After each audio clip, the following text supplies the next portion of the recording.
falar também, vamos falar sobre as promessas de Deus. Confie e viva as bênçãos do Senhor, porque fiel é o que prometeu. Não é mesmo, pastor? Diga essas primeiras palavras de hoje. A paz do Senhor, meus irmãos, que bom nós estarmos juntos, né? Nessa abertura de mais um trimestre aqui, esse que é o 4º trimestre de 2024, e nós estamos fechando este ano com uma lição maravilhosa, né? O pastor Anselmo já mostrou, e nós vamos falar sobre as promessas de Deus, tá? Desde o que é uma promessa, a importância dela, os tipos de promessa. Então é muito bom ter vocês conosco, vocês aí que já são alunos do pastor Anselmo, né, o professor Anselmo, aí no EBD Comentado, vocês também do nosso canal. É sempre bom ter vocês conosco aqui, estudando a palavra de Deus.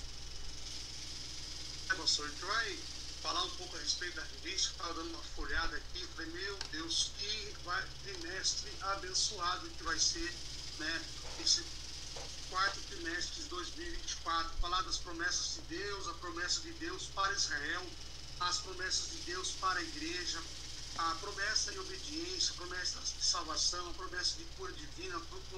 As promessas são, né, diversas aqui, que vai nos levar a entender o quão necessário é estar na presença de Deus. Eu lembro que, lendo em Deuteronômio 28, né, Deus falando através de Moisés que se obedecerem a minha palavra, tudo aquilo que for dito, né, vocês serão benditos ao entrar, benditos ao sair, serão benditos no campo, benditos na cidade, mas também, logo após fala, se vocês não obedecerem, vocês também serão o quê?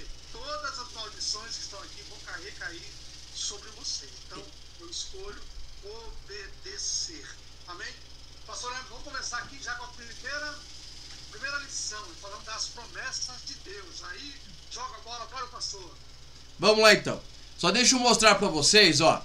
Essa daqui é a revista de 2007. A última vez que nós falamos sobre as promessas de Deus foi no ano de 2007, né?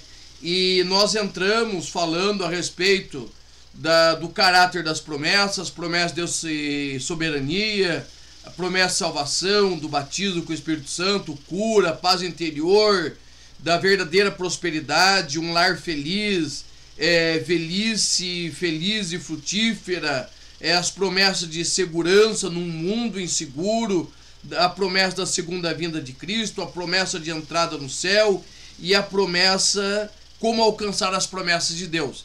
Esse daqui foi ministrada, né, foi escrita pelo pastor Antônio Gilberto, chega bem pertinho aqui, né, saudoso pastor Antônio Gilberto. Então vamos lá. A nossa primeira lição, ela fala exatamente sobre as promessas, tá? Vai falar sobre o caráter das promessas. Então, quando você for tratar desse assunto, eu te aconselho, tá? Tenha o livro da lição na mão, certo? Esse daqui é o livro de comentário do pastor Elinaldo Renovato, que é o nosso comentarista, tá bom? E também vou fazer um jabá aqui, fazer propaganda. Também, se você quiser, tem o meu material de apoio, certo? Toda semana tem um material novo. Esse daqui está com 10 páginas de apoio, subsídios, versículos, e você consegue na descrição do meu canal, tem um link do WhatsApp ali, tá? Por quê? O que nós vamos tratar nessa lição? Nós vamos tratar sobre a base do que é a promessa, como ela funciona. Nós vamos trazer esta ideia da promessa ser um convite para uma confiança em Deus. Então, primeiro, você vai confiar em Deus, certo? Depositar a sua confiança nele. Daí você vai pegar e vai ver o que? Quais são os fundamentos?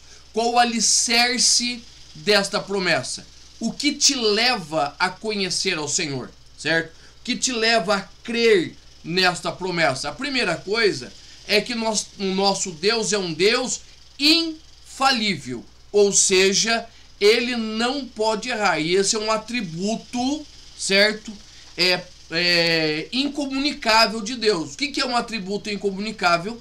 Aquilo que o homem não tem parte. Por exemplo, a infalibilidade, a sua onipresença, onisciência e onipotência, certo? Que são somente deles.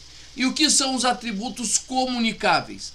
São aqueles atributos, aquelas características de Deus que podem e são repartidas com o homem. O amor, certo? A misericórdia, certo? São atributos que Deus é totalmente amor, totalmente misericordioso, mas também Ele compartilha conosco. E nós vamos encerrar esta lição falando sobre promessas condicionais e promessas incondicionais. Ou seja, o que são aquelas promessas condicionais? Aquelas promessas que começam com se. O professor Anselmo já começou falando aí Deuteronômio 28, né? Se ouvires a minha voz, se, condição, certo? O homem precisa realizar determinadas funções, determinados atributos para alcançar a promessa, para que a promessa se cumpra.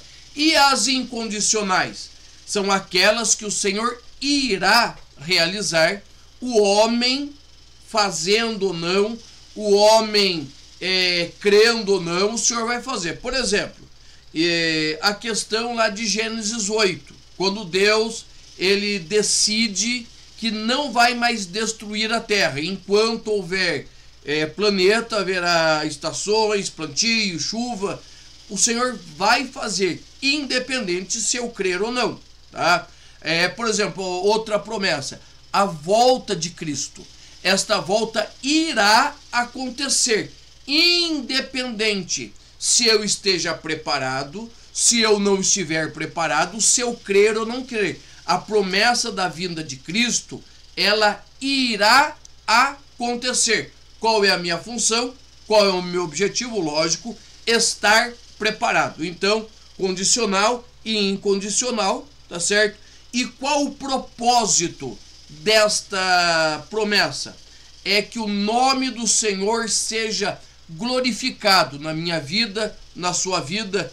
Todas as promessas do Senhor é para que o nome dele seja plenamente glorificado em nossas vidas. Maravilha, eu estava vendo aqui a respeito das promessas incondicionais, das condicionais. Eu lembrei do livro segundo livro de Crônicas, capítulo 7, no versículo 14. Se o meu povo Se o meu povo. Se, então tudo é a questão de condições. Se todo aquele que quiser vir após mim, negue-se a si mesmo também, é uma condição, negue-se a si mesmo, com a sua cruz, a cada dia me siga, assim Jesus falou, maravilha. Então, vamos aqui para a nossa segunda lição do trimestre, as promessas de Deus para Israel. A gente vê lá aqui dentro das promessas de Deus, na leitura de Gênesis capítulo 12, versículo 3, fala assim: abençoarei os que te abençoarem, e amaldiçoarei os que te amaldiçoarem, e em ti serão benditas todas as famílias da terra. Aqui é Deus falando para Abraão, não é isso, pastor? Exatamente. Mas me diz uma coisa para mim, o Abraão, se nós lermos lá, observar lá dentro de geografia dele, ele entrou na parte dos hebreus, é isso? Ele começou, sim.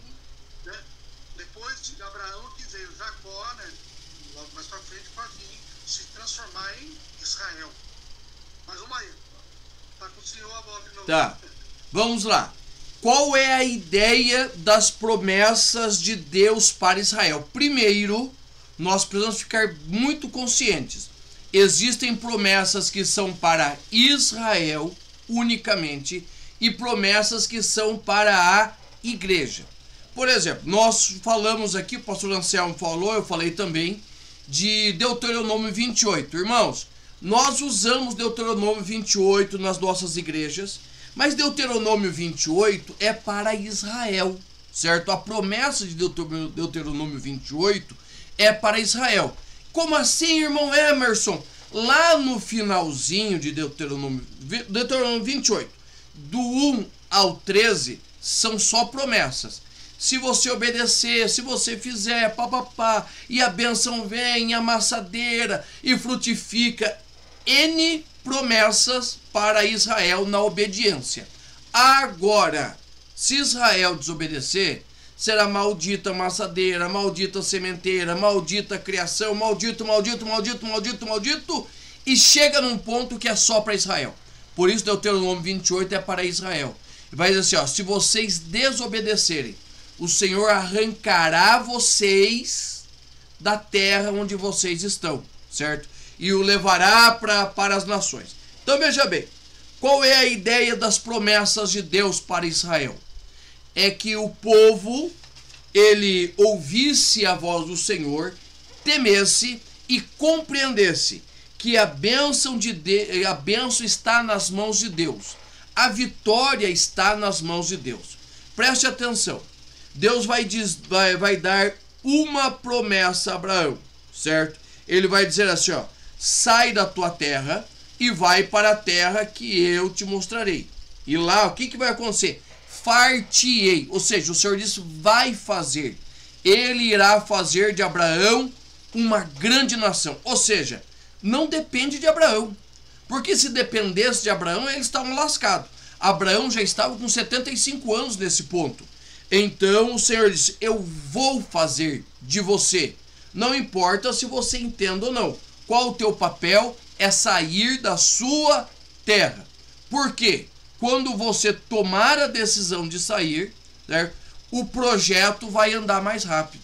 Deus iria, de qualquer forma, não se sabe, mas Deus iria concretizar o seu plano. Tá?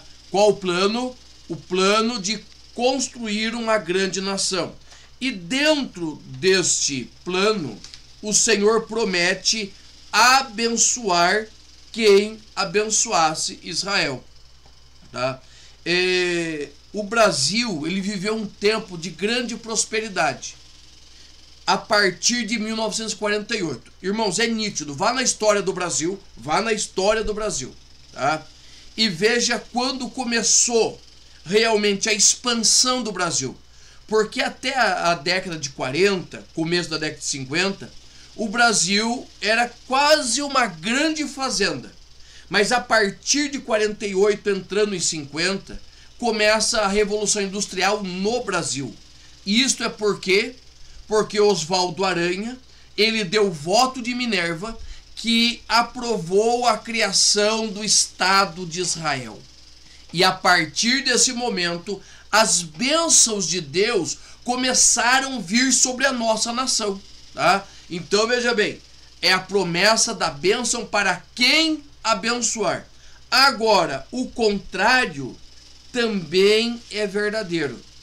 Por quê? Porque se as outras nações, se nós amaldiçoarmos Israel, a maldição do Senhor virá.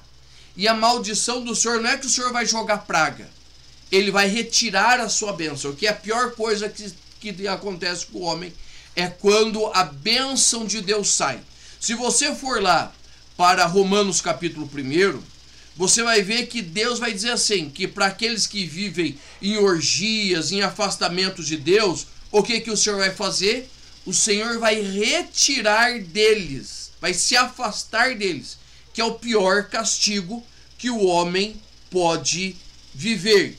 E dentro dessas promessas, tem a promessa do Messias, tem a promessa que Israel seria uma bênção para todas as nações, não é só para o Brasil, é para todas as nações, tá? E isso, irmãos, acontece em Cristo, mas também acontece através da vida do povo judeu. Se você buscar na história, eu gosto muito de história, se você buscar na história, os judeus, eles estão envolvidos em todas as nações. Os maiores banqueiros, as maiores fortunas, os maiores cientistas, as maiores descobertas desses últimos 2 séculos são judeus. Ou seja, a promessa é que eles sejam uma bênção para todos. A bênção em Abraão, em Isaac e em Jacó, e a bênção final que é o Messias, é Jesus de Nazaré, que para nós já veio e voltará, certo? Mas como está no Evangelho de João, capítulo 1, né? Veio para que eram os seus, os judeus, mas eles não o receberam. Mas todos quanto o receberam, dele deu-lhes o poder de serem feitos filhos de Deus. Então, existe uma promessa deste Messias que virá. E esta é a promessa de salvação para Israel. Entenda, a salvação para a igreja começou a partir da morte de Cristo. A salvação e a constituição da igreja. Quando virá a salvação para Israel? No final da grande tribulação. Aí você precisa abrir o livro do profeta Zacarias, certo? A partir do capítulo de número 10 ali, e você vai ver descrito com detalhes como Deus irá agir para salvar a sua nação, para salvar Israel, tá? Então nós temos aí estas promessas para Israel. Glória a Deus, né, pastor? Eu estava observando, né, a respeito dessas promessas, né? Quando o senhor falou a respeito de quem, aqueles que nos abençoarem serão abençoados, né? E nós vemos que muitos daqueles que viraram as costas a Israel, eles pagam um preço, Sim. um preço muito alto. E a gente vê que não é brincadeira, que aquilo que Deus promete, que Deus faz, ele cumpre.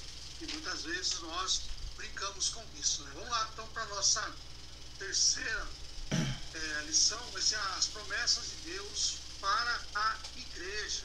Mateus 16:18 fala assim: pois também eu te digo que tu és Pedro, e sobre esta pedra edificarei a minha igreja, e as portas do inferno não prevalecerão contra ela. Bem? Então, pastor, a bola de novo para o senhor aí. Tá, vamos lá. Quais são as promessas de Deus para a igreja? Não é para o mundo, não é para o perdido. Preste atenção, o que nós precisamos entender? Quando Deus olha para o mundo, Deus vê três nações. Primeiro, os judeus, certo? A descendência de Abraão. Os semitas, descendentes de Abraão, hebreus, judeus, israelitas, tá. Depois, ele vai ver os gentios. Quem é gentio? Todo aquele que não é judeu, certo? Todo aquele que não é judeu. E por último, o Senhor vai ver a igreja. O que é a igreja? A igreja é a junção de todos os salvos, judeus e gentios. Sim, tem judeus salvos, sim.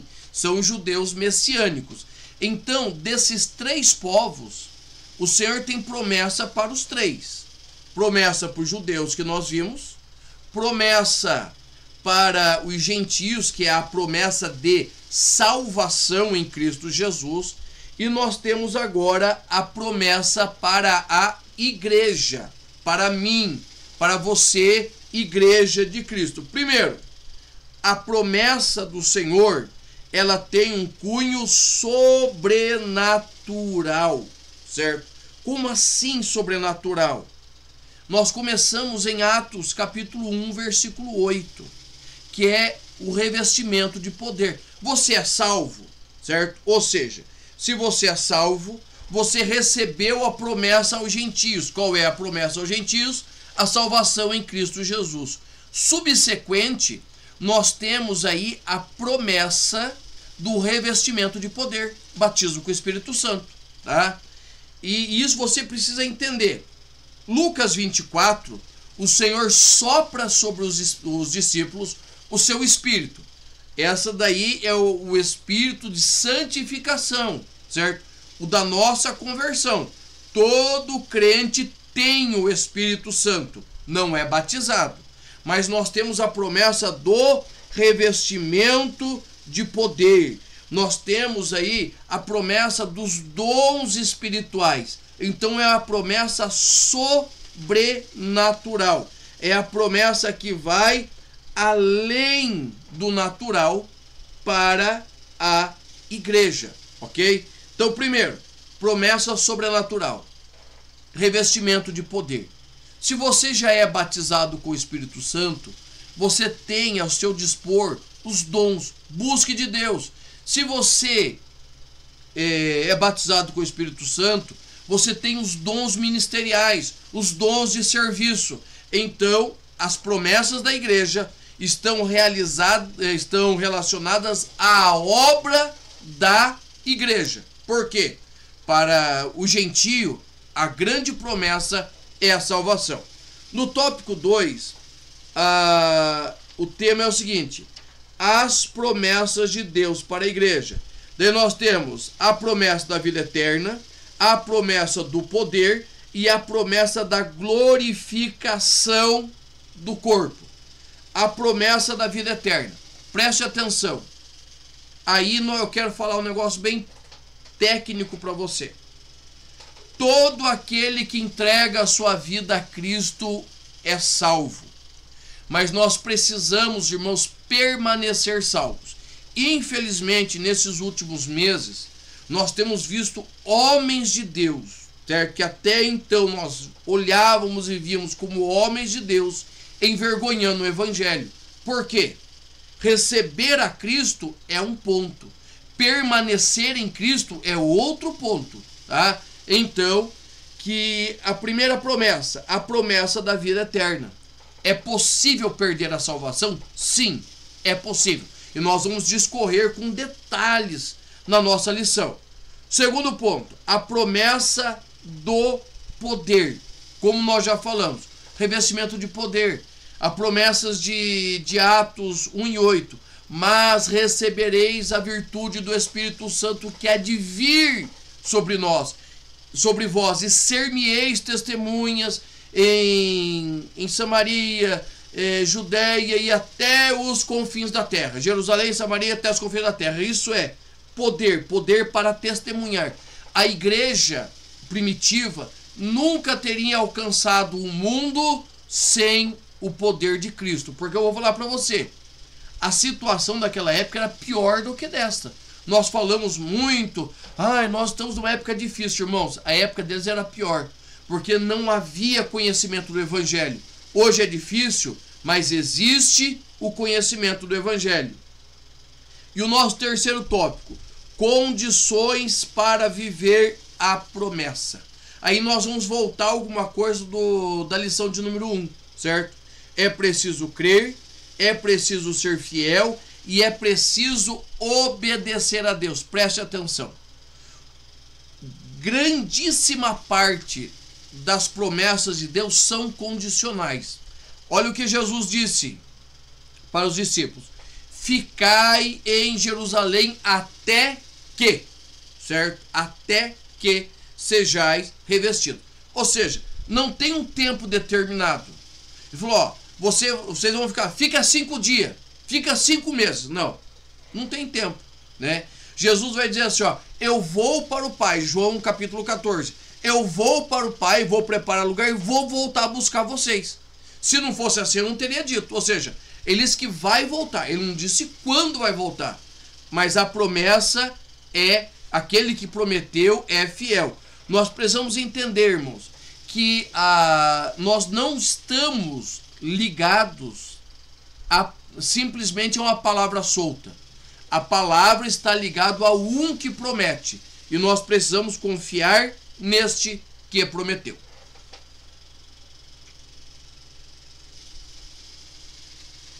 Então, está me difícil apertar mais, pastor, que legal. Com relação também a obedecer a Deus, né? O terceiro ponto aqui, que é a obediência à voz de Deus. Pastor, uma coisa que é muito difícil, muitas vezes, nós entendermos a questão da obediência. Muitas pessoas falam assim, não, comigo não tem esse negócio não. E tem muito orgulho, sabe? Não quer obedecer. Não é questão de obedecer, obedecer o pastor, não. Obedecer é aquilo que é ordenado por Deus. Eles deixam de cumprir muitas coisas que Deus ele deixou para nós como ordenança, né?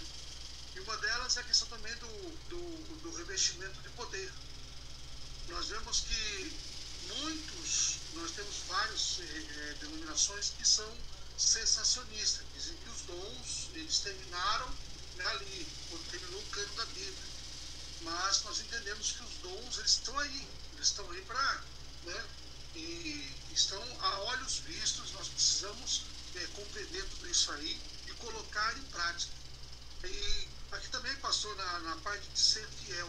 Quando o senhor falou que é possível, sim, perder a salvação, muitos dizem que não. Falam que não. Uma vez salvo, sempre salvo. Procure na palavra do Senhor para vocês verem que não é bem assim, né? Para nós recebermos a salvação, nós precisamos o quê? Nascer de novo. Nascer da água e do Espírito, né? E nos mantermos o quê? Fiéis, né, ao propósito de Deus, buscando o que? A nossa salvação dia a dia através do quê? Da santificação. Porque a salvação, pastor, não é mesmo? Uma graça imerecida que nós recebemos através de Jesus Cristo. Ninguém era merecedor dessa graça. Ninguém de nós merecíamos. Mas Deus falou, não, eu amo esse povo aí. Alguém tem que ir lá. Jesus falou, Senhor, meu Pai, não eis-me aqui. Envia-me ali que eu vou lá. Estou falando aqui de Isaías, né, que fez um tipo de Cristo nessa passagem. Então nós temos que entender tudo isso. É possível sim perder a salvação, como o pastor Emerson falou. Amém? Tá maravilha. Pode lembrar vocês que está sendo gravado. Após terminar a gravação, já vou transmitir, tentar transmitir, que a internet hoje não está legal. Mas mande pergunta para nós, né, nos comentários. O pastor irá postar também lá na rede social dele, lá no canal do pastor Emerson Santos, no YouTube, né? Então vocês mandem perguntas para nós respondermos, para ajudarmos a vocês a entender muito mais a respeito de tudo isso, que nesse trimestre agora vai ser uma bênção para nossas vidas. Vamos lá para a quarta lição, que fala sobre promessa e obediência. Bem que nós vamos entrar agora. Pode falar, pastor. Vamos lá. Irmão, só lembrando, certo? Não se esqueça de deixar o seu like, certo? Deixa o seu like aí. Compartilha essa introdução, certo? A lição. Compartilha nos teus grupos, com o pessoal conhecer o teu. Compartilha, tudo isso ajuda muito, tá? Se inscreve no canal do pastor Anselmo. Também no meu canal PR Emerson Santos, tá? Do pastor Anselmo é EBD-comentada, certo? Vai lá e se inscreve, e isso tudo vai nos ajudando aí, tá bom? Vamos lá, promessas e obediência. Irmãos, eu parto de um seguinte princípio, certo? Na minha vida. Eu sou uma pessoa obediente, certo? Obedecer não quer dizer gostar, tá? Eu falo porque é o seguinte: eu venho de uma família de uma criação bem rígida. Meu pai e minha mãe, bem rígidos na criação, ok? E o que acontece? Muitas vezes eu falo isso para os meus filhos. Eu lavava louça, fazia todo o serviço de casa quando minha mãe mandava. Tinha alguns trabalhos que... Só que quando minha mãe mandava, eu ia, mesmo que eu não gostasse. Eu brinco, ia mascando freio, como a gente fala aqui no interior, certo? Ia mascando freio, mas ia, tá? Por quê? Obedecer não está ligado àquilo que você gosta. Obedecer quando você gosta é muito fácil. O problema é obedecer quando você não gosta. Quando você não se sente, você não quer. Tá? Por exemplo,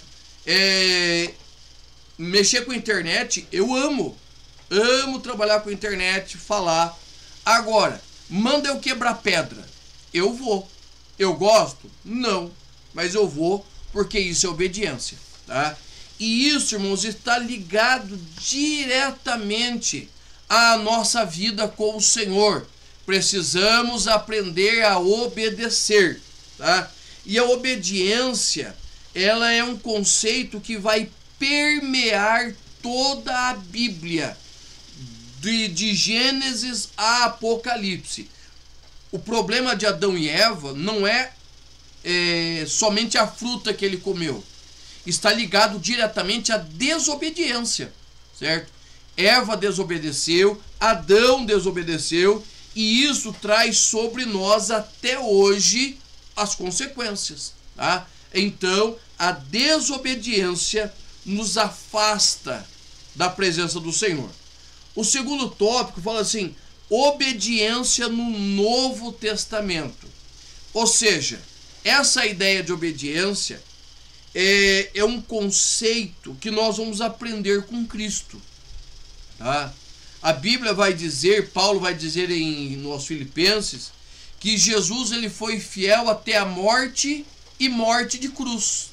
Ou seja, ele obedeceu. Nós vemos muito declarado nos evangelhos que Jesus vai ao Getsêmani e ora: Pai, se possível, passa de mim esse cálice. Todavia, faça-se a sua vontade. Ou seja, ele tinha um desejo. Qual desejo? Que aquele cálice se afastasse dele. Mas ele sabia que existia uma missão, certo? E ele precisava cumprir esta missão. E como nós já falamos, todas as bênçãos de Deus estão relacionadas à obediência à palavra do Senhor. Ou seja, você quer receber a bênção de Deus sobre a sua vida, você quer ver a operação de Deus na sua vida, você precisa o quê? Obedecer ao Senhor. Você precisa se colocar em obediência a Ele. E a partir desse momento, a bênção, a graça do Senhor vai chegar. Bênçãos espirituais, justiça, paz e alegria do Espírito Santo, porque tudo isso está ligado diretamente à obediência. Lembra que nós falamos? Condicional e incondicional. A incondicional o Senhor vai fazer, né? O Senhor prometeu salvar todo aquele que nele chegar. Chegou em Cristo, pediu misericórdia, é salvo. Agora, a permanência em salvação, né, é condicionada à nossa vida com Ele. Aqui no tópico 3 fala assim: bênçãos provenientes da obediência, né, a Cristo. Então, bênçãos espirituais, justiça e paz e alegria no Espírito Santo, né? Muitas pessoas falam que se você obedecer, você vai ganhar um carro zero, você vai ter uma Hilux, vai ser um grande empresário. Mas temos que entender que a obediência não é nesse sentido. A gente obedecer a Deus, nós recebemos bênçãos espirituais. O povo de Deus, o povo de Israel, quando foi para o deserto, né, pastor, eles foram movidos pela promessa de Deus. Sim. Que lá, se obedecessem, as doenças não iriam chegar até eles. Eles não ficavam doentes, né? O pão não faltava para eles, né? A roupa deles também não faltava. Então, eles tinham essa promessa, porém era um povo teimoso. Então eles tinham essas bênçãos, né, espirituais, sobrenaturais. Olha, durante o dia, a nuvem, à noite, né, a torre de fogo. Então, e também fala de justiça e paz. Quando nós falamos de paz aqui, pastor, eu penso que não é essa paz que o mundo oferece, é a paz que vem de Deus. Muitas vezes nós passamos por muitos aperreios nas nossas vidas, mas estamos cantando. Aí a pessoa fala: por que você está passando por dificuldade, está cantando aí? Porque eu tenho paz em Cristo, porque Ele vive em mim. Então, como o apóstolo Paulo falou, essa nossa eu chamo que ele falou lá da leve, esqueci até o termo que ele usou lá, ele estava passando por essa leve turbulência aqui, não se breve e momentânea tribulação. Isso, não se compara com o que nos espera lá no céu. Então, essa momentânea, né, nós estamos passando aí, não se compara. Então a gente fica feliz sabendo que o que nós estamos passando hoje, né, para o nosso crescimento espiritual. Amém? E no final aqui, né, o número 3 aqui fala alegria no Espírito. Então, essa alegria vem de uma relação diretamente, né, com Cristo, né, que é a marca da nossa vida. Que cristão, sermos alegres e felizes porque nós recebemos em Cristo a salvação. Vamos lá para a lição do número 5, falar sobre a promessa de salvação. Glória a Deus, maravilha. Né? A promessa de salvação através de Jesus Cristo. Pastor? Tá. E eu gostei muito que o comentarista, né, o pastor Linaldo Renovato, ele usou todo o texto de João 3, do 14 ao 21. Por quê? O nosso povo fica parado só no 3,16. Irmãos, 3,16 é importantíssimo, certo? 3,16 é o texto áureo da Bíblia. Mas dentro desse, do 14 ao 21, que é uma perícope, um pedaço de texto que tem começo, meio e fim, ele vai explicar o porquê que Cristo seria levantado, certo? Ele começa dizendo assim, olha, como Moisés levantou a serpente no deserto, 3,14, João 3,14. Assim importa que o Filho do Homem seja levantado, para que todo aquele que nele crê não pereça, mas tenha a vida eterna. Tá? Então veja bem, ele vai levar o povo a olhar lá para Moisés, certo? No que aconteceu no deserto, certo? As serpentes ardentes lá, e todas as vezes que olhavam para ela, aqueles que eram picados saravam. Da mesma forma, todos aqueles que olham para Cristo estão vivendo, foram picados pelo pecado, estão morrendo pelo pecado, ao olhar para Cristo são salvos. Aí nós temos João 3,16, porque Deus amou o mundo de tal maneira, certo? Que deu seu Filho unigênito para que todo aquele que nele crê não pereça, mas tenha vida eterna. Agora olha o 17, porque Deus enviou o seu Filho ao mundo, não para que condenasse o mundo, mas para que o mundo fosse salvo por ele. Quem crê nele não é condenado, mas quem não crê já está condenado, porque não crê no nome do unigênito Filho de Deus. Aí, ó, veja bem.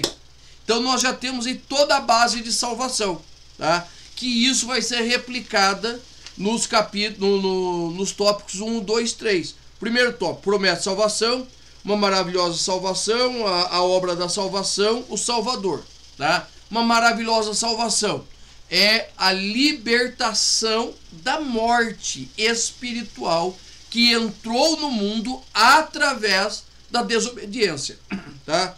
A obra da salvação.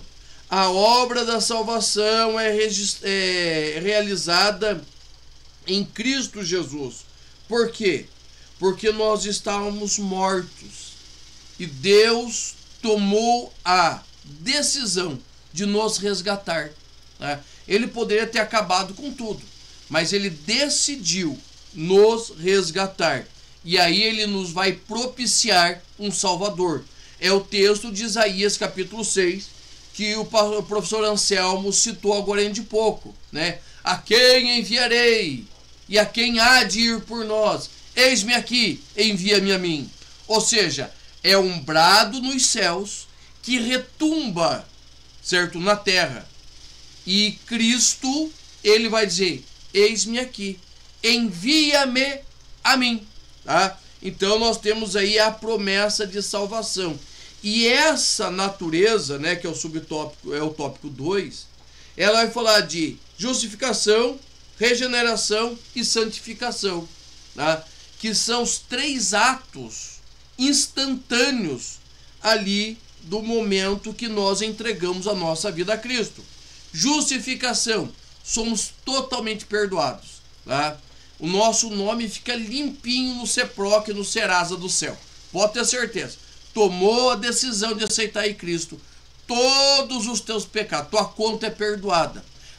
Paulo escreve isso lá aos Colossenses, no capítulo 2, versículos de 11 a 14, se eu não estiver enganado.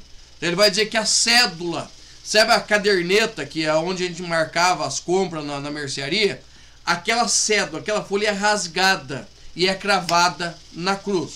Totalmente justificado. Segundo, nós somos regenerados.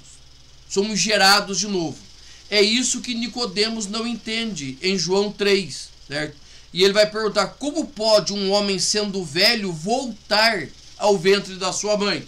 Aí Jesus vai explicar todo o processo da regeneração, que não é regenerado no corpo, não volta para o ventre, mas é uma nova criatura, certo? É uma nova criação de Deus, é uma nova vida. E você presta atenção, é tão gostoso novo convertido na igreja, porque realmente é uma criança na fé. Ele, qualquer coisa ele fica maravilhado, e ele chora por qualquer... Diferente, muitos crentes vão ficando cascudo aí, né? Vão ficando aí duro, né? E é regenerado, é uma nova criatura, exatamente, uma nova criança. E por fim nós vamos ter o que? A santificação. Tudo acontece. Justificação, regeneração e santificação acontecem ao mesmo tempo. Só que a santificação, ela acontece em dois tempos. Primeiro, certo? Naquele momento da conversão, você é totalmente santificado, certo? O teu nome não é mais Anselmo. Anselmo Tadanã, certo? É Anselmo Santo, né? Eu sou Emerson Santos, mas é Emerson Santos Santo. Nosso nome é mudado. Nós temos ali a santificação. Nós somos colocados à semelhança de Cristo. Pedro vai escrever assim, ó: sede santos, porque o Senhor vosso Deus é santo. Ou seja, a partir daquele momento, nós somos separados para viver uma nova vida com Deus. Mas o que acontece? A santificação, em primeiro momento, é uma obra de Deus. Em segundo momento, que é a santificação progressiva, é uma obra que eu realizo. Como assim eu realizo? A partir deste momento, olha só, a partir deste momento, eu tomo as minhas decisões. Abandonar o pecado, abandonar os vícios, abandonar a mentira. Eu vou abandonando tudo por amor a Cristo. Então nós temos aí a natureza.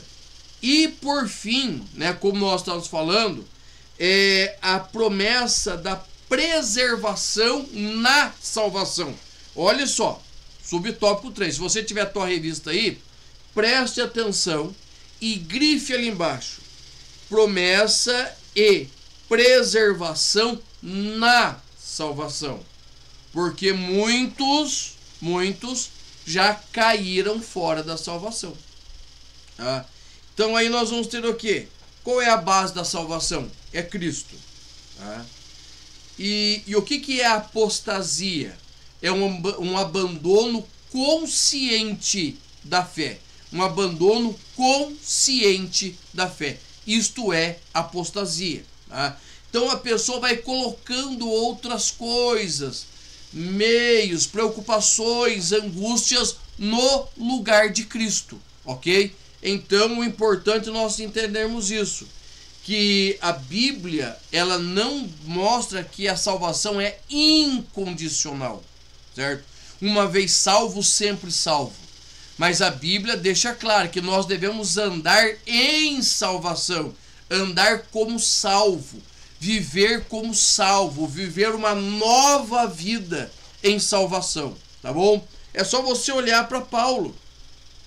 Paulo, ele era um antes de Cristo e ele se torna outro depois de Cristo.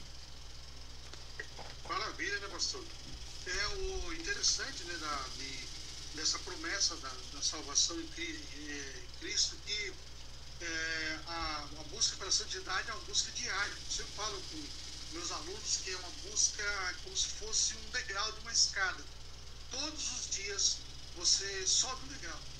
Todos os dias você modifica um pouco mais de você, porque a salvação nada mais, a santidade nada mais é do que você negar-se a si mesmo, você negar o seu desejo, as suas vontades e atribuir e usar o que as vontades que vêm do Espírito, a vontade que vem de Deus. Muitos têm orgulho ainda, né? Dizer assim: não, eu sou assim, eu nasci assim, eu cresci assim, que é igual aquela síndrome daquela novela que passou muitos anos atrás, síndrome de Gabriela, né? Não, a gente tem que mudar. Anselmo era uma criatura antigamente, hoje ele é outra. O pastor Hermes era uma criatura antes, e hoje é outro, transformado. Todos nós fomos transformados. E ainda hoje a gente luta, né, contra esse homem velho, esse homem interior que nós temos, que muitas vezes quer sobressair em certos momentos. Mas nós temos que entender, né, e engolir tudo isso. Muitas vezes engolir tanto sapo, fica quieto, né?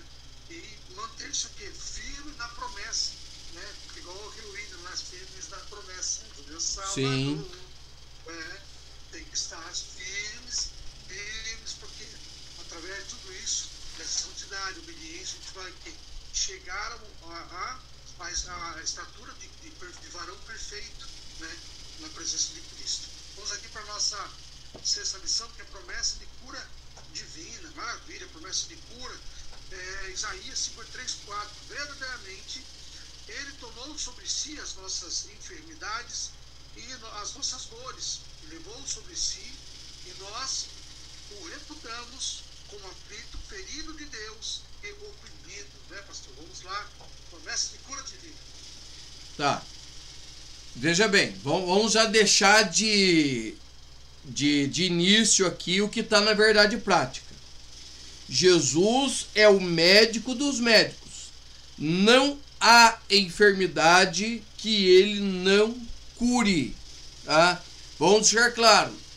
Nós cremos na medicina, aceitamos tratamentos, aceitamos palavras de médico, mas antes de tudo, nós cremos no poder do Senhor para curar. A minha esposa, ela fez tratamento de câncer, certo? Câncer de mama. E ela fez todo o tratamento. Quimioterapia, radioterapia. Ela fez cirurgia, mastectomia total. E o que acontece? Em todos os momentos, nós críamos que o Senhor podia curar imediatamente. Mas aprove ao Senhor permitir que ela passasse por todo o tratamento. A princípio, nós não entendíamos por quê. Mas depois nós compreendemos que foi um meio que o Senhor usou para que ela pudesse auxiliar outras mulheres que estavam passando pelo tratamento, né? E até hoje, já fazem 10 anos isso, e ela acompanha, conversa, ora com muitas mulheres. Mas em todos os momentos nós críamos que o Senhor podia eliminar a qualquer segundo. Então, a promessa de cura divina, nós usamos a base de Isaías 53, tá? Que foi lido ali, né?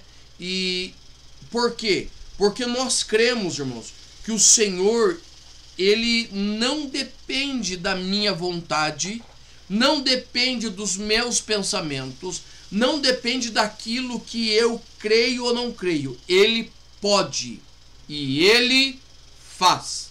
O que eu preciso fazer?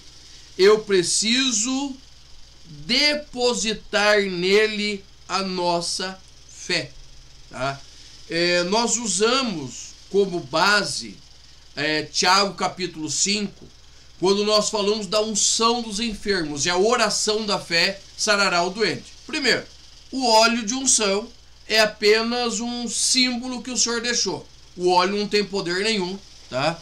Certa vez chegou um irmão para mim, né? E ele veio de uma denominação. E, pastor, o senhor podia ungir? Ele chegou com vidrinho de óleo, né? Chegou com um vidrinho parecido com esse daqui. Chegou, pastor, o senhor podia ungir esse óleo para mim, né? Porque eu falei, ó, irmãos, eu não sei como que unge óleo. Eu sei, né, que o óleo é para a unção dos enfermos, né? Então, existe muito ensino equivocado. Quando nós formos falar da lição, é importante que você toque nesses pontos, certo? Tire essa mística, que o óleo é poderoso. Não, irmãos, o óleo não é poderoso. Poderoso é Cristo. Cristo é poderoso. O óleo não é poderoso, entendeu? E daí unge, casa, tá. Unção é para enfermos, certo? Jesus, quando manda os seus discípulos, ele manda também orar e ungir os enfermos, tá bom? E da onde vêm as doenças? As doenças, elas não são criação de Deus, mas ela é a consequência do pecado. De tal maneira que, creio eu, pensamento meu, a primeira doença que instalou na terra foram as doenças emocionais. Por quê? Porque quando o homem se vê pecador, quando o homem se vê nu, a primeira coisa que ele tem medo da presença de Deus. Fobia. Medo da presença de Deus. Medo de ter que encarar o Senhor e falar, pequei, errei, fiz o que não devia ter sido feito, tá? Então o homem erra. Então, irmãos, as doenças começam lá no Éden. E ela vai se proliferando como resultado do pecado, certo? Do pecado, afastamento, incredulidade, tá? E ela vai se afastando, e veja bem, doenças são físicas. Existe espírito de enfermidade? Existe. Mas as doenças, elas são físicas, tá? Depressão, né? Infelizmente, nós tivemos tempo que se tratava a depressão como doença demoníaca, e não é. Isso daí é algo físico, algo da alma, que precisa e pode ser tratado. E é por isso que nós dizemos, Cristo cura. Cristo cura todas as enfermidades. Algum tempo atrás, eu comecei, algum tempo aí, já isso é para 15 anos, eu comecei a sofrer de sinusite. Um negócio terrível que quase me matava. Um dia, eu falei para o Senhor, Senhor, eu preciso de saúde. Eu faço a tua obra, prego o teu evangelho. Não sou digno, mas eu preciso de saúde. Irmãos, eu sou bem sincero dizer para você. Eu cheguei no banheiro, eu escutei um tofe aqui na minha cabeça, bem aqui, um tofe. Escutei aqui e eu senti que começou a descer um negócio fedido. Irmãos, eu não sei como saiu tanta coisa fedida de dentro aqui dos meus ossos, nunca mais. Porque Cristo cura. Cristo é fonte de cura. E como receber a cura? Crendo. Crendo que Ele é poderoso. Pode ser através de uma oração que alguém fez, que você mesmo fez. Mas o que é importante saber? Que em todos os momentos o Senhor, Ele opera a cura nas nossas vidas.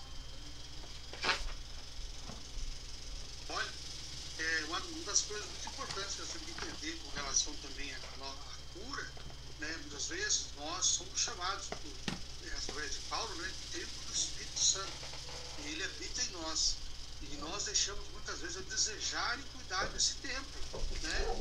Nós fizemos aí 2 podcasts falando a respeito, primeiro falando a respeito do jejum intermitente, né?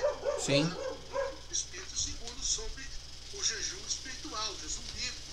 Mas nós temos que entender que o nosso corpo, ele tem um limite, né? Você pode também, não pode ficar sem comer, mas você não pode exagerar na comida. Você pode comer um pouco de doce, pode, mas não pode exagerar no doce. Eu estou, né, passando por essa fase de diminuir o meu açúcar, porque por causa da minha idade e por causa também daquilo que eu fazia. Então eu recebo hoje as consequências, né, dos passos errados que eu dei. E aí o que acontece? Jesus, ele cura sim, ele cura e curou ontem, cura hoje e vai curar sempre. Sim. Como o pastor falou, a primeira coisa é crer em Deus. E também, uma das coisas que eu digo é você olhar para o que você está fazendo. Porque como o pastor falou, a doença nossa, as doenças são físicas. Mas, né, segundo pesquisa, pastor, 90% das doenças tem fundo emocional. Sim. Começa na mente. Então ela começa na mente e o corpo vai, né, tentando, aqui vai materializando tudo isso quando vê, tá lá, tá com câncer, com dores pelo corpo. Mas tudo isso é consequência que começa no emocional. Aí você adquire o quê? Adquire compulsão alimentar, né? Compulsão por coisas assim que não tem nada a ver com a tua vida. Aí você começa a alimentar tudo isso e vai virar o quê? Vira uma doença, né? Vamos lá para a lição número 7. A promessa de um novo coração, de um coração novo. Ezequiel capítulo 36, versículo 26. Eu vos darei um coração novo, porém dentro de vós um espírito novo, e tirarei o coração de pedra da vossa carne e vos darei um coração de carne. Palavra maravilhosa, pastor. E sabe o que é interessante? Que assim, a Bíblia sempre usou o coração como sendo o centro dos nossos sentimentos, tudo. Daí veio a racionalização e eles vão dizer assim, não, o centro tudo é o cérebro, e o cérebro isso, aquilo. Não estou tirando o lugar do cérebro, tá? Mas você sabia que quando uma pessoa tem um ataque de ansiedade, é o coração que desregula. É o coração que desregula. E ele vai mandar sinais de angústia para o cérebro. Tá? Ou seja, por mais que o cérebro seja todo o centro da nossa racionalidade, é o coração que comanda todos não vou dizer o sentimento, mas as ações que vão gerar sentimentos em nós. Então, quando a Bíblia fala que o Senhor vai nos dar um coração, nós precisamos entender que, primeiro, coração na Bíblia é sede de sentimento, certo? Nós vamos ter coração, nós vamos ter rim, né? Hoje nós sabemos que o nosso intestino, ele tem neurônios também, certo? A ciência já comprova isso, a medicina, tá? Que quando nós estamos com medo, aquele friozinho na barriga, certo? São sentimentos gerados, certo? Então, o coração, ele é muito importante. E nós precisamos, e a Bíblia diz assim, ó, guarda o teu coração, porque dele procede as saídas da vida, tá? E Paulo vai falar de um coração circuncidado, um coração incircunciso, ou seja, um coração que leva ou não a marca de Cristo, porque a circuncisão era uma marca no corpo do judeu que demonstrava o compromisso dele com o Senhor Deus. E nós não temos nenhuma marca física como cristão. O que marca esse nosso compromisso com Cristo é algo interior à nossa circuncisão no coração, que também pode ser tratado como um novo coração. Deus, falando a Jeremias no capítulo 31, ele vai dizer que ele tiraria o coração de pedra e colocaria um novo coração, tá? E é por isso que muitas vezes as pessoas não entendem como alguém muda tanto quando toma decisão por Cristo. Por quê? Aquele coração duro, aquele coração empernecido, ele é transformado, tá? E isso, irmão, só acontece por quê? Porque o coração de quem está em Deus é transformado. E isso nós precisamos entender, que nós temos como orientar o nosso coração, tá? Nós temos, é a questão do homem natural e o homem espiritual. O homem natural se alimenta de coisas naturais, os prazeres deste mundo. O homem espiritual, ele se alimenta de Deus, o seu prazer está no Senhor. Nós passeamos, nós viajamos, mas o nosso prazer está onde? Está no Senhor. O nosso coração está depositado em Deus, certo? Está depositado no Senhor. Ali no Evangelho de Lucas, capítulo 2, versículo 18 e 19, está escrito assim, ó: e todos os que ouvirem se maravilharão do que os pastores diziam, mas Maria guardava todas as coisas, conferindo em seu coração. Ou seja, o coração de Maria estava guardado do que estava acontecendo. Por quê? Porque ela guardava no coração dela a palavra do Senhor, o que o Senhor havia falado para ela. Não importava do que estava acontecendo em volta. Então, o Senhor conhece o nosso coração e nós precisamos guardar o nosso coração. Porque quando nós tomamos a decisão de guardar o nosso coração, automaticamente a alegria, a felicidade, o prazer do Senhor, ele se coloca em nossa vida. Nós lemos Mateus capítulo 1, Mateus capítulo 5, versículos de 1 a 9, as bem-aventuranças, né? E nós lemos como se fosse, é bonito, é poético, mas compreenda uma coisa: o que é uma pessoa bem-aventurada? é uma pessoa muito mais do que feliz, é uma hiperfelicidade. E em todas as situações, das mais aprazíveis até as mais dificultosas da nossa vida. E um coração que é posto no Senhor, automaticamente, este coração se enche de alegria, de felicidade, de prazer no Senhor. E o que isto vai acontecer? O amor de Deus se derrama sobre os nossos corações, né? E qual é a grande função do coração? É levar através do sangue oxigênio para todos os membros do corpo. Ou seja, tudo que passa pelo teu coração, ele é distribuído pelo teu corpo.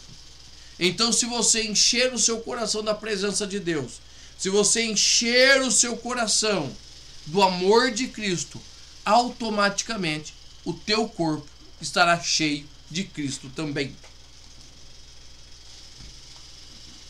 Nosso coração é muito importante mesmo, né? Eu estava lembrando aqui que muitas vezes toma um susto assim, a primeira coisa que desregula o meu coração, fica tremendo, bater assim, e é verdade. Eu, como frequento academia, né, eu vou lá e puxo um peso um pouquinho exagerado, o coração sente, aí tem um amigo que falou, rapaz, já não tem idade mais para você puxar esses pesos aí, então toma cuidado. E aí eu tenho diminuído um pouco dentro da minha carga, mas é assim mesmo, quando chega uma altura o coração fica mais cansadão. E é interessante, né, pastor, que toda a nossa emoção na mente, ela reflete o nosso coração. Sim. Não tem como você não sentir o medo, não sentir o coração disparar, ou estar ansioso, o coração começar.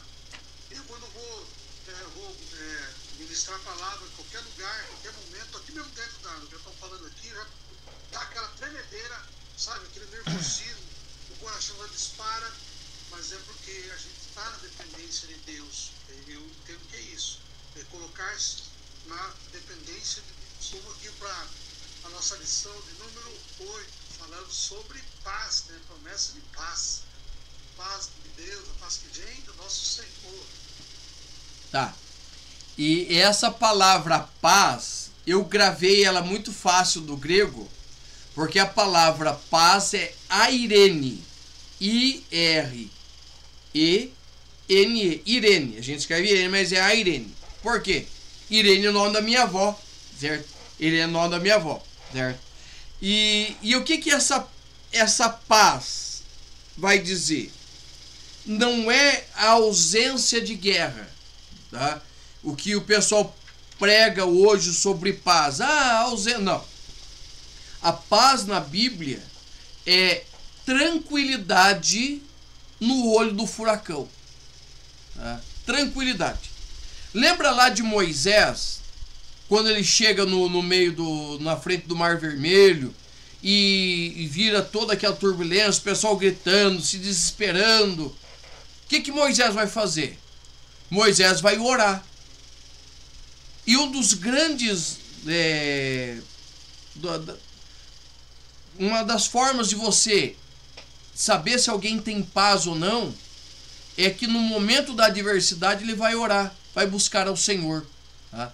Então, Moisés estava no meio de um conflito, imagine, 3 milhões de pessoas com ele, 3 milhões de pessoas com ele, certo? Prestes a ser mortas, encurraladas, porque ele estava em Piraiote, tá? Não tinha para onde se escapar, os soldados de Faraó vindo e o mar na frente. O que ele vai fazer? Ele fala, Senhor, eu não sei o que fazer. O que eu faço? O Senhor diz, ordena o povo que marche. Pronto. Moisés teve paz para tomar decisões. E esse, irmãos, é a ideia da paz, certo? A paz que nós encontramos na Bíblia não é ausência de guerra, mas é tranquilidade no meio da guerra, tá? E esta paz, ela é declarada em todos os momentos. Por exemplo, nós como crentes, né, assembleianos, nós nos saudamos com a paz do Senhor. Irmãos de outras matizes evangélicas, todos eles envolvem paz, porque paz só pode vir do Senhor, tá? A paz do mundo não é paz, é uma aparente ausência de conflito, mas a paz do Senhor nos ajuda a viver no meio da dificuldade, tá? Lá no livro de Levítico, nós temos o quê? Nós temos no livro de Números capítulo 6, né? Nós temos a bênção sacerdotal, que o Senhor te abençoe e te guarde, faça resplandecer o seu rosto sobre ti e te dê a paz. Ou seja, em todos os momentos, o ser humano precisa de paz, né? Agorinha mesmo, exemplo bem claro, nós estávamos nos preparando para a gravação, estava tudo certo, o pastor Anselmo já tinha acertado tudo. Na hora de soltar para live, né? Porque nós estamos gravando, para soltar para live, deu tudo errado. Nós poderíamos ter ficado bravos, nós poderíamos ter ficado agitados, perdido a paz, né? Poderíamos ter discutido, tô responsável, mas o que aconteceu, né? Puxa, lógico, a gente esquenta a cabeça, né? Nós tínhamos uma programação, né? A gente esquenta a cabeça, mas nós compreendemos o que Paulo vai dizer em Romano, que todas as coisas contribuem junto para o bem daqueles que servem a Deus e são chamados pelo seu decreto. Por mais que eu não entenda o que está acontecendo, eu preciso viver a paz de Deus sobre a minha vida. Eu preciso permitir que o príncipe da paz, ele habite em mim. Mesmo que, tem hora, irmãos, que tem os irmãozinhos, tem uma situação que eles fazem de tudo para tirar a nossa paz. E eles quase conseguem. Mas o que nós entendemos? Que Jesus, ele habita em nós. E a promessa de Cristo para nós em Filipenses 4:6 é que nós tenhamos a paz que excede todo o entendimento. É por isso que as coisas estão dando errado na tua casa, você está cantando. O desemprego vem, está cantando. Tem enfermidade, você sente, mas você não se entrega, porque existe paz, a paz que o mundo não compreende. O mundo não quer usar e não pode dar, né? Não. Deus que vem de Deus, é só Deus mesmo para dar em nossas vidas. Eu estava lembrando aqui, quando estava arrumando ali, falar, Senhor, é só o Senhor para me ajudar. Imagina que a gente fica nervoso, poxa, a gente programou uma coisa, mas assim, é tudo na vontade de Deus, no tempo de Deus, como Deus quer. Então, você tem a paz, né, no teu coração, a paz que vem de Deus. Não vai querer outra paz. A paz do mundo não é a paz que vai satisfazer a sua vida. De jeito nenhum. Vamos lá, a promessa para pais e filhos, né? Vai falar sobre Efésios capítulo 6, versículos 2 e 3. Honra teu pai e tua mãe, que é o primeiro mandamento com promessa, para que viva bem e viva muito tempo sobre a terra, para que tenha vida, pastor. O primeiro mandamento com promessa. Eu falo para a irmã Josiane sempre, que a Josiane é minha esposa, né? Que se depender dessa promessa eu vou viver muito, né? Porque por mais que situações tenham acontecido, né, na nossa vida, mas eu sempre fui obediente, sempre honrei meus pais, tá? E eu ensino isso para os meus filhos. Por que tem muita gente morrendo cedo? Porque não honra o seu pai, tá? Mas em contrapartida, nós precisamos compreender que também é a responsabilidade do filho, do pai, não suscitar a ira sobre os seus filhos. Então, e é muito interessante essa lição, que ela vai trazer as promessas para os pais e as promessas para os filhos também, tá? Por quê? Porque a promessa do Senhor é para a família. Nós temos dois salmos, Salmo 127, Salmo 128, que são os salmos da família, tá? E uma das grandes promessas que nós vamos compreender para os filhos é isso, que se ele honrar não é só obedecer, certo? mas é obedecer mesmo que não compreenda, mesmo que não entenda, mesmo que não goste, tá? Mas é obedecer. Por quê? Paulo vai dizer, porque isso é honroso, né? O cabelo aqui não fica branco porque é sangue de bugre, né? Mas a idade vai chegando e nós passamos muitos trechos para levar os nossos filhos ao hotel onde eles estão. Então todas as vezes que o filho ele honra o seu pai, ele obedece, deixa de fazer alguma coisa, ele está fazendo o quê? Ele está atraindo a bênção de Deus. Irmãos, presta atenção. Isso é para crente, isso é para não crente. Isso é princípio bíblico. Isso não é algo só para o crente. Não. Isso é princípio bíblico que vale para todos os seres humanos. Entendeu? Você pega os 10 mandamentos, são princípios bíblicos para que todos vivam. Tá? Quando nós falamos dos cuidados dos pais, nós precisamos entender que a promessa de Deus para o pai, para a mãe, é que o filho seja como uma flecha, certo? Ele é uma flecha. Tem a aljava. O que é a aljava? É um cilindro onde as flechas ficavam ali. E no tempo certo, a flecha ela é lançada. Só que antes de ser lançada, esta flecha ela é preparada. Tira-se a vara, prepara-se a ponta, prepara-se a pena, calibra ela tem que ter, ela tem que ser calibrada, ela tem todo um processo para você preparar a flecha, certo? E esse processo, quem tem que fazer? É o pai. Mas a Bíblia diz que o pai que faz isso, a flecha, ela está na mão do guerreiro. Quem é o guerreiro?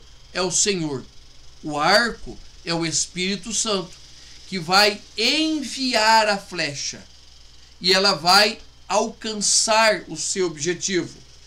O Salmo 128 vai dizer que a família do homem, da mulher que teme ao Senhor, é como uma videira, a esposa, o marido, é como uma videira frutífera à volta da sua mesa. E os filhos estão ali. Ou seja, irmãos, quando nós pais cumprimos o nosso papel, não é de levar a igreja, certo? Levar, você leva a Bíblia. Levar, você leva a sua oferta. Levar, você leva a campanha do quilo, certo? O filho, você não leva à igreja. O filho, você conduz à presença de Deus. Por que muitos pais hoje, eles sofrem com filhos desviados?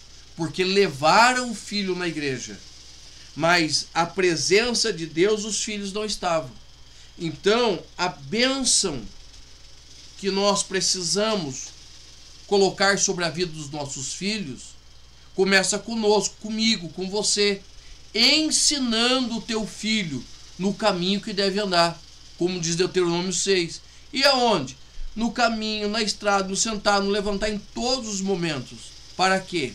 Para que ele seja instruído e ele vá à presença do Senhor. Levar aos cultos é muito importante. Os meus filhos, quantas vezes queriam ficar em casa? Nunca deixei. Por quê? Precisa estar na igreja, tá? E isto vai fazer o quê? Vai fazer com que os teus filhos, eles sintam prazer de estar na casa de Deus, sintam prazer de estar na sua casa. Se o teu filho está cheio de Deus, a sua casa será um lugar de delícias para ele.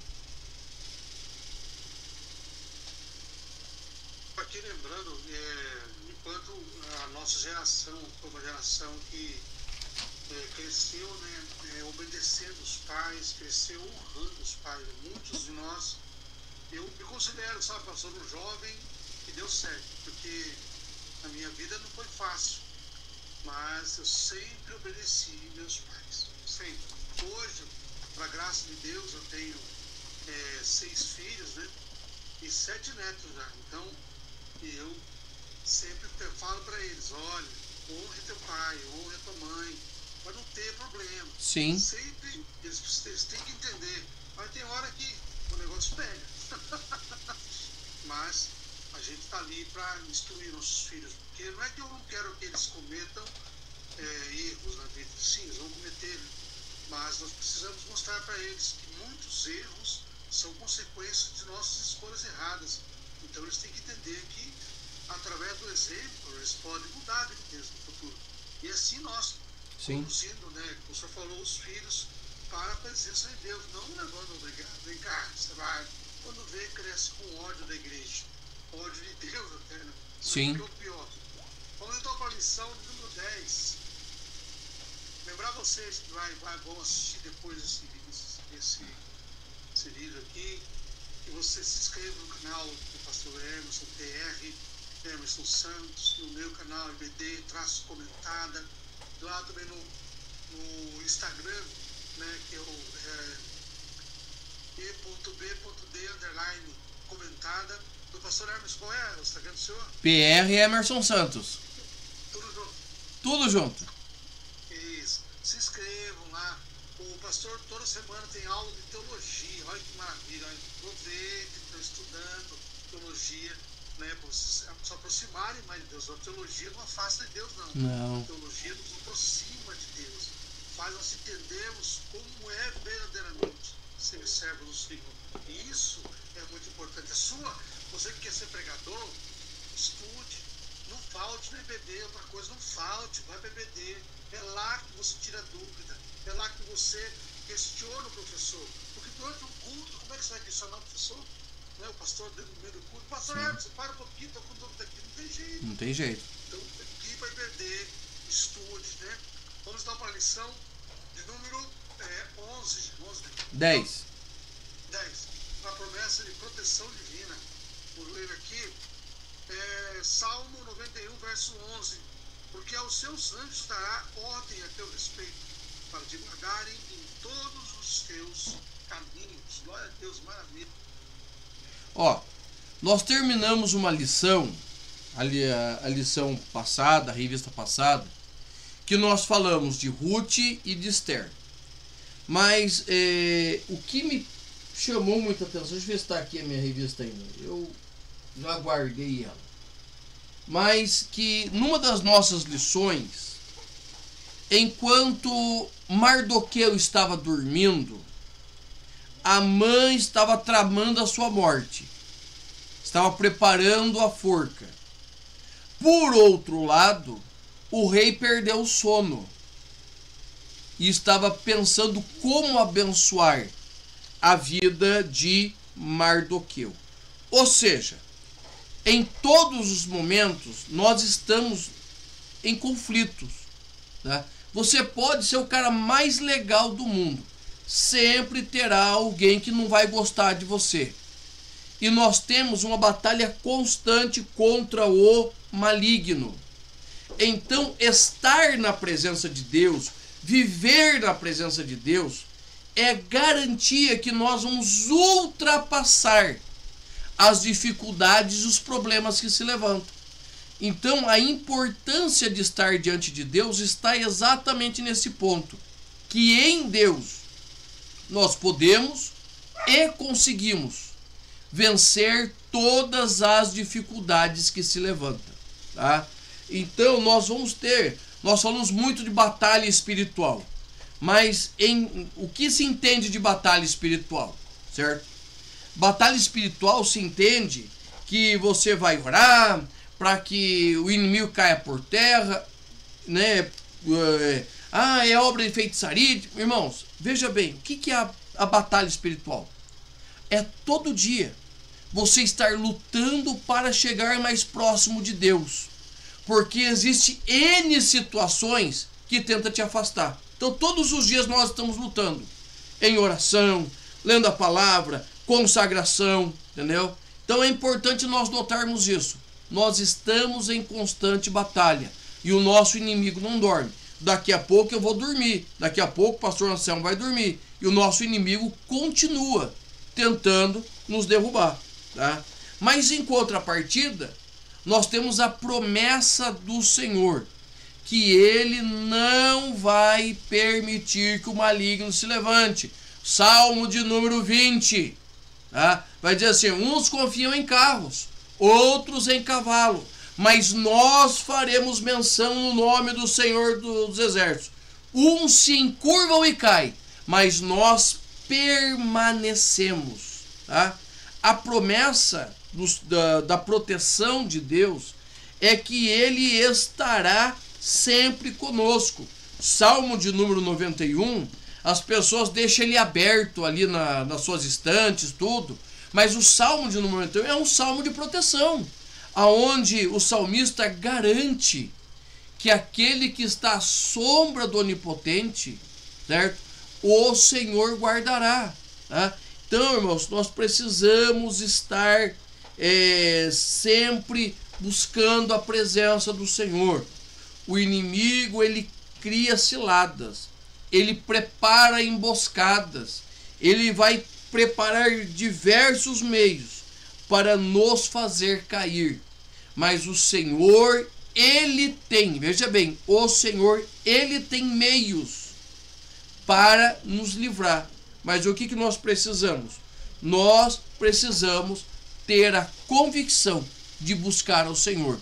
A proteção do Senhor é garantida. Vou repetir. A proteção do Senhor é garantida. Mas o que eu tenho que fazer? O que você precisa fazer? Nós precisamos estar, né, em vigilância, em constância, buscando ao Senhor.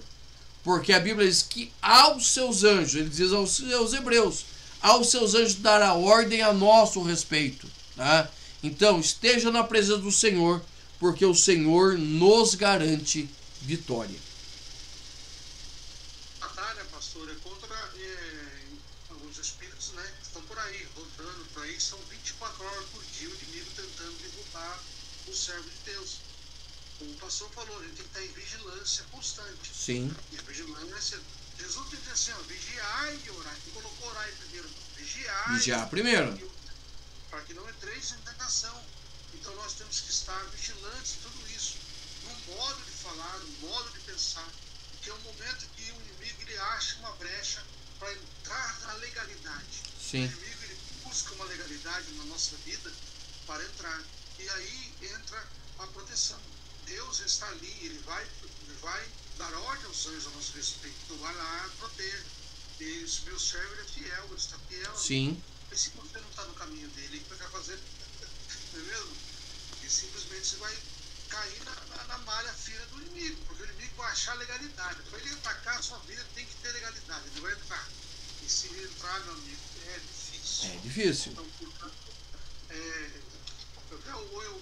na domingo agora eu falei a respeito, né, do hino 570, né, no culto, né, falando a respeito de qual caminho, onde eu quero estar amanhã, né, se a morte chegar até mim. Então você imagina se eu não estou em vigilância, não estou em constância com Deus, onde eu vou acordar se eu morrer hoje? Em que lugar eu quero estar? Eu preciso pensar nisso aí.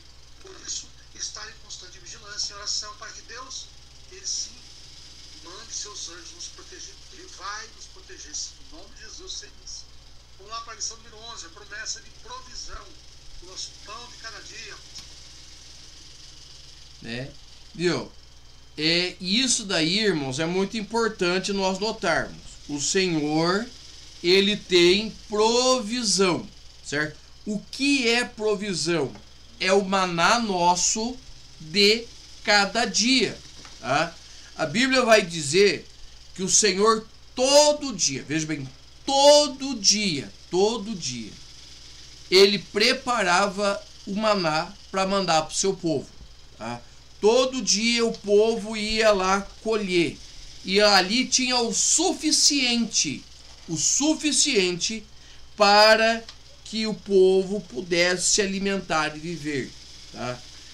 Nós temos o nosso textuário que está em Mateus 6,25, diz assim: por isso vos digo, não andeis cuidadosos quanto à vida, porque sobre o que haveis de comer, ou pelo que haveis de beber, nem quanto ao vosso corpo, pelo que haveis de vestir. Ou seja, o Senhor, Ele tem, lógico, nós queremos nos vestir bem, nós queremos comer bem, nós queremos que a nossa família esteja bem. Mas o que nós precisamos entender? Que tudo isso vem do Senhor, né? A Bíblia deixa bem claro: fui jovem, fui moço, hoje sou velho. Nunca vi o justo desamparado, nem a sua descendência mendigar o pão. Isto quer dizer que o Salomão, ele percorre toda a sua vida e ele vê a provisão do Senhor sobre a vida do justo. Ele não diz que o justo ficou rico, ele não diz que o justo ganhou na Mega Sena, ele diz que o justo tem sempre o suficiente para viver. E essas são necessidades espirituais, são necessidades materiais, a presença, a direção de Deus. O nosso Deus, ele é um Deus de provisão. A carta de Paulo aos Filipenses, ela é uma ode à alegria. E alegria por quê? Porque os filipenses, eles faziam parte das aflições de Paulo. E Paulo vai dizer, nenhuma, nem duas vezes, nos momentos de aflições, vocês mandaram recurso, tá? Ou seja, o Senhor sempre tem. No momento em que eles precisavam pagar impostos, o Senhor falou para Pedro, falou, vai lá e lança o anzol na água e pega, vai ter um peixe, vai ter duas moedas na boca, uma é minha, outra é tua, tá? O Senhor, ele sempre tem uma provisão, irmãos. Quantas vezes eu não saber o que fazer, está totalmente desesperado, e o Senhor abre as suas janelas e ele envia a resposta que eu preciso, a provisão, né? Por quê? Porque o Senhor tem aquilo que nós necessitamos, tá? O grande mal do mundo hoje é a ansiedade. Ansiedade é excesso de futuro. Depressão é excesso de passado. Ansiedade é excesso de futuro, tá? Preocupações exageradas, exacerbadas do futuro. Mas quando nós aprendemos a confiar no Senhor, mesmo esses momentos de dificuldade, nós conseguimos ter paz no meio da tempestade. Eu estava aqui só falando, lembrando, né? O ano passado e esse ano foram anos difíceis em termos de relação a trabalho, sabe, pastor? Mas Deus, ele sempre proveu, sabe, aquilo que era necessário. Necessário. Aquilo que nós precisávamos aqui em casa. O pão aqui em casa, ele não falta em nenhum dia. Deus, ele está ali providenciando. Chega um exemplo, vou dizer para o senhor, aqui o gás está em torno de R$110, botijão de gás. O meu botijão de gás lá, temos dois botijões aqui em casa, um lá na área de lazer, onde eu asso meus bolos, meus pão, e outro dentro de casa. Está com dois meses, os dois botijões de gás. Mesmo, e cozinha todo dia, sabe? Eu acho que é Deus já colocando na mão, ajudando, porque e aí quando a coisa começa a apertar, pastor, você falou, vem a ansiedade, mas aí Deus vai colocar. Mas já liga uma pessoa que olha, Selvo, tem um projeto numa casa para fazer, você faz para mim? Faz. Quando você cobra? Eu já cobro baratinho, feliz da vida, porque eu sei que é Deus que colocou ali, né, a sua mão. Então é isso, confiar que Deus lhe provê. Não vos preocupeis com o que há de comer, o que há de beber, o que há de vestir. Que Deus, ele provê tudo. Em nome de Jesus, eu sei disso. Na pele, pastor, na pele. A gente sabe isso. Se você é pai de família, a gente sabe que o negócio pega. Vamos lá, lição número 12, estamos relando para ver, olha. A promessa de vida abundante. Eu leio aqui que eu não li o versículo passado. Vamos ler agora aqui, João, capítulo 10, versículos 9 e 10. Fala assim, eu sou a porta. Se alguém entrar por mim, salvar-se-á, e entrará e sairá, e achará pastagem. O ladrão não vem senão para roubar, matar e a destruir. Eu vim para que tenham vida e a tenham com abundância. Maravilha. Vamos lá, vamos definir o que é a abundância, certo? A abundância é aquilo que você tem e sobeja, aquilo que derrama, tá? Você vai encher um copo, você encheu o copo está cheio. Agora você continua derramando água, ele vai dele chega a derramar. É abundante. Tá? Qual é a ideia, a promessa do Senhor? É para que nós tenhamos vida abundante, vida que derrame, vida que vá abençoar aos outros, certo? Um dos grandes segredos da vida abundante é a vida em Cristo, porque Ele é a fonte, certo? Ele é a fonte. Ele é a fonte da vida em abundância. E veja bem, vamos ler de novo aqui. Ó. Ele vai dizer assim, ó, o ladrão vem para quê? Ele vem para roubar, matar e destruir. Para que Jesus veio? Eu vim para que tenham vida e a tenha em abundância. Tá, preste bem atenção.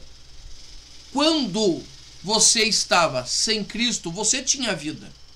Você tinha uma vida comum. Hoje você tem uma vida com Cristo. Antes de você estar em Cristo, quantos amigos você tinha? Quanto te sobrava no final do mês? Tá? Perto da minha casa, tem muita gente que não é crente. Chega no final de semana, é churrasco, e bebedeira, e aquela coisa arada. O que sobra para eles? Tá? O que sobra para a vida deles? Dor de cabeça? Problemas? Encrencas? Tá? E para nós? O que nos sobra da nossa vida com Cristo? Sobra o que nós podemos levar aos nossos irmãos. Eu estou numa região aqui, né? Eu estou bem no interior do estado. Estou bem no interior mesmo. Estou no interior do interior. Todas as casas aqui têm abundância, da mais simples que for. Tem alimento em abundância. Tem paz em abundância. Tranquilidade em abundância. Felicidade em abundância, mesmo que eles tenham as coisas mais simples do mundo. Mas por quê? Esta região que eu estou aqui, irmãos, tem muito crente. Provavelmente aqui 95% da comunidade é crente, certo? Congregação cristã, Assembleia, Deus é amor, entendeu? É crente. Então a abundância de Deus se manifesta aqui. Então você vê, mesmo nas casas mais simples, eles têm abundância. Por quê? Porque Cristo está ali. E quando Cristo está presente na casa, isto vai influenciando tudo. Até os animais se comportam diferente. Tá? E isso, irmãos, nós vamos vendo o que? Essa relação da vida com Cristo e desta vida abundante. Eu já tive em lugares ricos financeiramente, tá? Mas que não tinha a mesma paz, tranquilidade, a mesma vida que tem aqui. Irmãos, pasme, mas aqui o pessoal para de trabalhar por volta de 3, 4 horas da tarde. Eles começam cedo. 5, 6 horas da manhã eles já estão longe. Eles param. O que eles vão fazer? Tomar chimarrão na casa de um, jantar na casa de outro. E essa vida. Mas qual que é o centro desta vida? É Cristo. Tá? É Cristo. Por quê? Porque aqueles que estão sem Cristo, eles não vão tomar um chimarrão. Vão tomar outras coisas que não convém a nós aqui. Mas quando a vida de Cristo começa a ser derramada na nossa vida, o que começa a acontecer? Nós começamos a ver a diferença daquele que serve e não serve ao Senhor, conforme Malaquias capítulo 3. E vereis, capítulo 4, e vereis novamente a diferença entre o que serve e o que não serve ao Senhor. Por quê? Porque lá tem alegria. Tem problema? Tem. Tem enfermidade? Tem. Tem luta? Tem. Tem angústia? Tem. Tudo tem. Mas tem a alegria de Cristo. A alegria da presença do Senhor. Tem gratidão. A Josiane é uma pessoa extremamente grata. Ela é grata. E ela nos ensina. Ela me ensina os nossos filhos. Que tudo que nós temos que fazer, nós podemos ser grato às pessoas, pelo amor, pelo carinho, grato por tudo que o Senhor nos tem dado. Nós não comemos nada sem orar, não recebemos nada sem orar e agradecer ao Senhor pelo dia, pela vida. certo? Pelas oportunidades, até pelas lutas que nós não gostamos, mas esta abundância do Senhor transborda em gratidão nossa. Nós precisamos agradecer ao Senhor por tudo.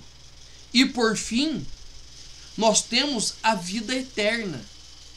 A vida que o Senhor nos concede no Espírito, em que nós abundamos paz, nós abundamos alegria, nós abundamos, sobra em nós tudo, mesmo em dias de dificuldades. Por quê?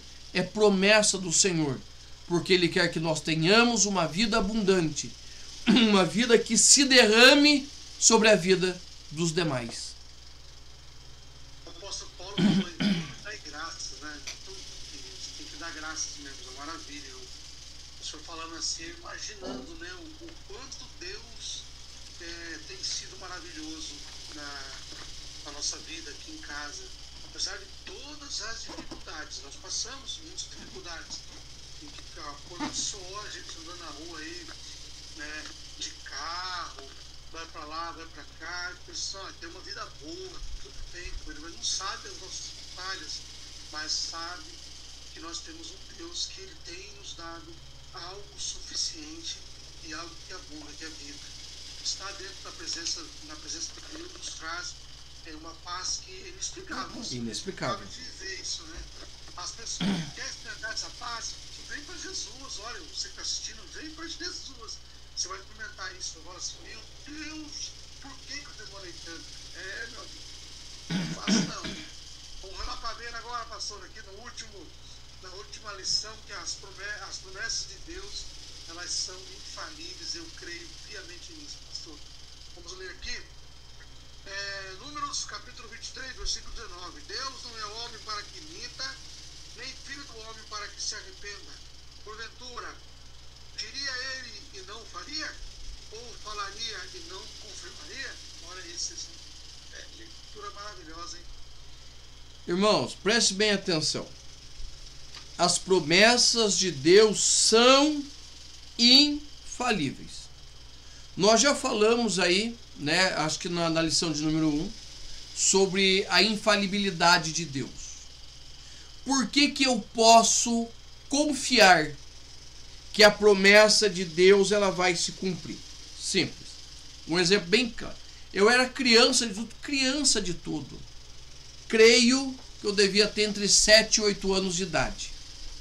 E o meu pai foi alugar uma casa, na cidade que nós morávamos. Meu pai foi alugar uma casa e ele chegou pro dono da casa e falando de alugar tudo, e ele perguntou assim, viu, o senhor quer bater um contrato?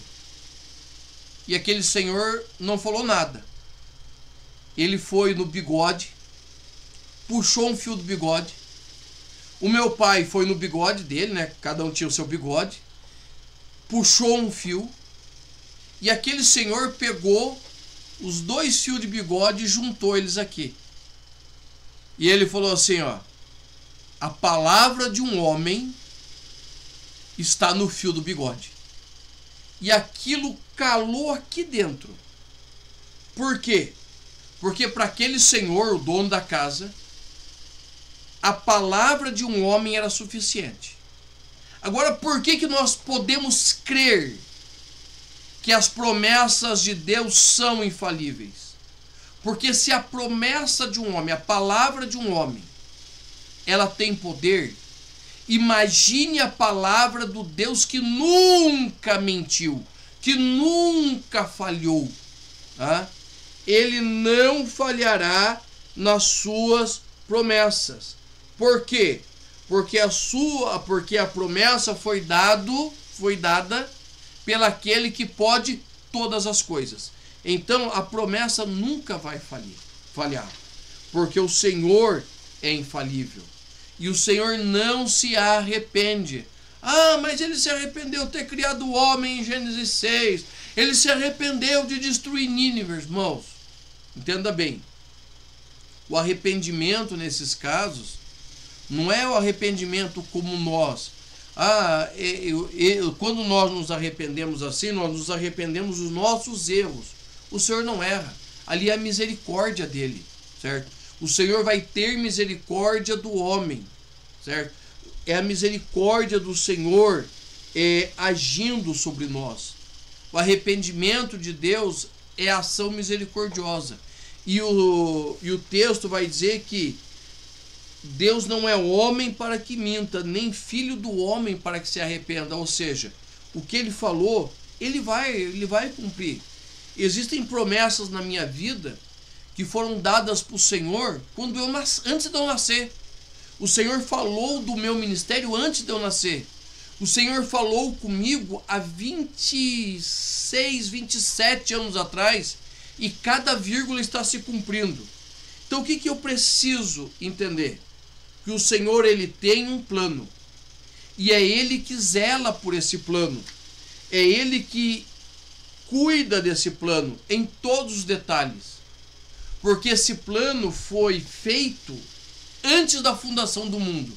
Não é de agora, não é desse momento, é algo que o Senhor vem desenvolvendo com o tempo. Então, irmãos, é muito importante nós entendermos que nós precisamos esperar no Senhor, porque a sua promessa se cumprirá. Ele não irá falhar em nada, tá? Porque até hoje todas as suas promessas se cumpriram. Todas as promessas a Abraão estão se cumprindo. As promessas do nascimento de Cristo estão se cumprindo. Os sinais dos tempos estão se cumprindo. Então por que ele não vai cumprir a promessa dele na sua vida? Por que ele não vai cumprir aquilo que ele te prometeu? Então creia, as promessas de Deus são infalíveis.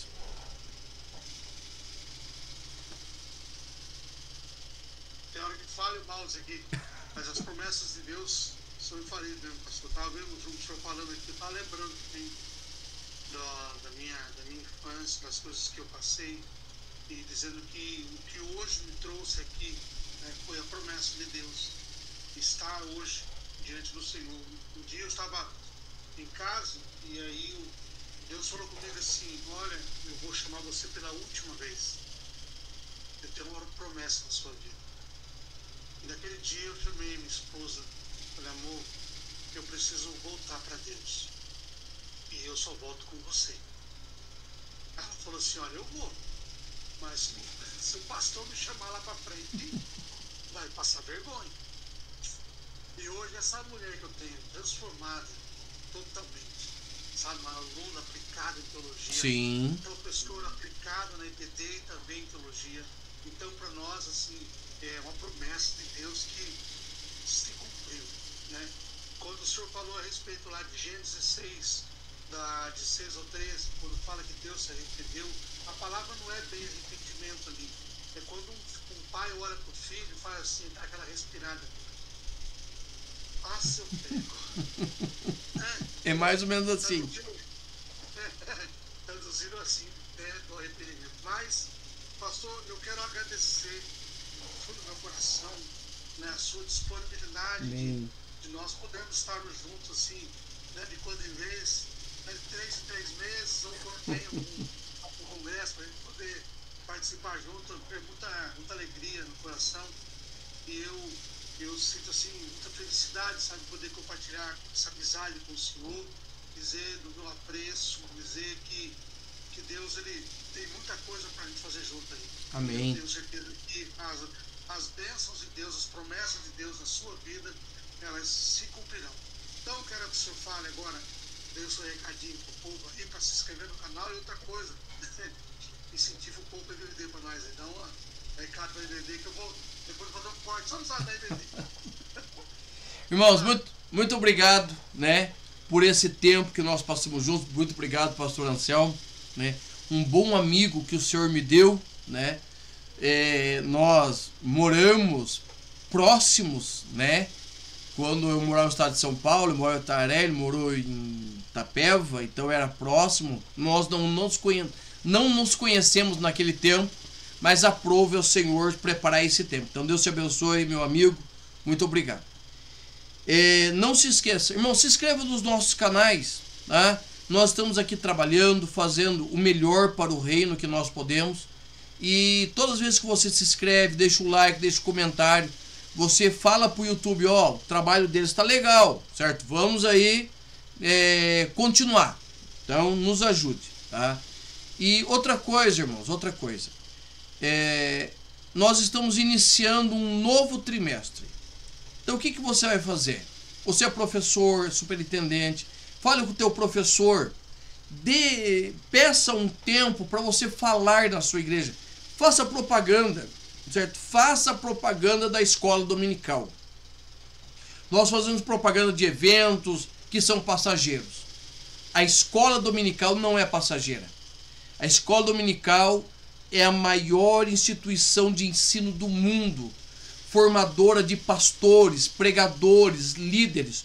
Todos os grandes líderes da nossa igreja saíram das classes de escola dominical. Então insista na sua igreja. Eu sei que tem dias que são desafiosos, são dias difíceis, dias de lutas, mas o Senhor nos garante vitória. Nós temos a promessa do Senhor que Ele estará conosco todos os dias para nos dar vitória. Seja aluno da escola dominical, insista com a escola dominical, e a palavra de Deus diz assim, que aqueles que muitos ensinarem resplandecerão como a luz da aurora. Eu espero você na escola bíblica. Glória a Deus, maravilha. Amados irmãos, muito obrigado para vocês que vão assistir. Não esqueça de deixar o like, compartilha, né, o link deste canal, né, para os seus desse vídeo, para os seus colegas, grupo de WhatsApp, mande. Eu vou mandar também o vídeo agora, depois, assim que eu processar aqui, mandar para o pastor Hermes colocar no canal dele. Então que vocês curtam, compartilhem, se inscrevam nos nossos canais, o meu EBD comentada, o PR Emerson Santos, né? Sim. Também o canal do pastor. Então se inscrevam e que Deus abençoe você, sua casa e sua família, em nome de Jesus. Amém.